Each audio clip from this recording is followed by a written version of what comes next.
Tiger tiger tiger tiger tiger tiger tiger.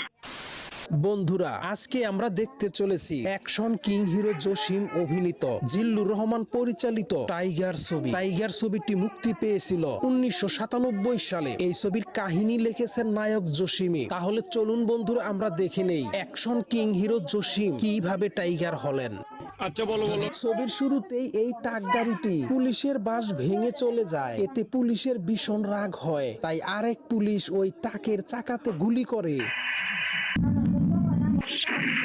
ট্রাকের চাকায় গুলি করাতে ট্রাক ড্রাইভারটি নেমে এসে রাগান্বিত সুরে কথা বলে, আর পুলিশ তখন রাগে তাদেরকে মেরে তক্তা বানিয়ে ফেলে।